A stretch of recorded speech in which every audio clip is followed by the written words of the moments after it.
As we head through the weekend, we are going to see a chance for a couple of showers, mainly late tonight into early Sunday morning. This is the first of two storm systems, and the bulk of the moisture and the energy associated with this is going to miss us to the north. It's going to be aimed at the Pacific Northwest. Once that one moves out, the second one is going to be moving in already early next week. A better chance of more widespread light rain showers in the forecast by Monday night into Tuesday. But at this point in the rainy season, we're starting to run out of time, so we'll take those light rain shower chances whenever they present themselves.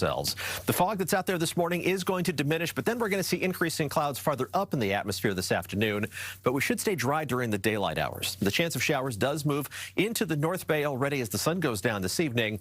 The best chance is going to be north of the Golden Gate and right along the coast as we head through the late evening and overnight hours.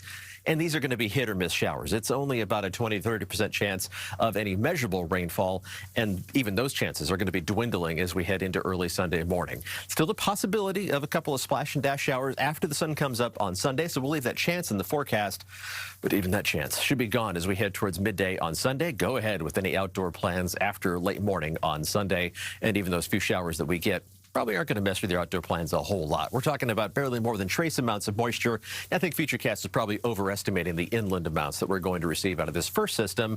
Best chance of anything measurable, a few hundredths of an inch of rain right along the coast and north of the Golden Gate. But there's a second system that's going to move in Monday night into Tuesday. That one is also not going to bring a lot of rain to inland parts of the East Bay and the Santa Clara Valley, but at this point in the rainy season, again, we'll take whatever we can get.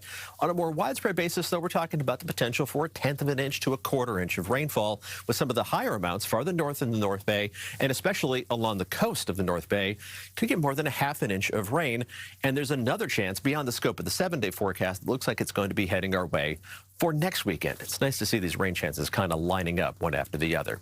Temperatures are going to end up a little bit below average around the bay, but slightly above average farther inland. Let's zoom in for a closer look. The onshore breeze keeping temperatures in the mid-50s along the coast, mid to upper 60s around the south end of the bay, with near 70-degree highs in the Santa Clara Valley.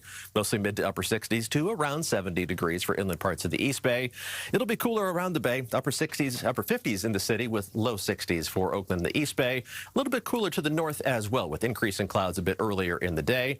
Our temperatures are going to be similar on Sunday, and then we get that next chance of rain moving in Monday night into Tuesday.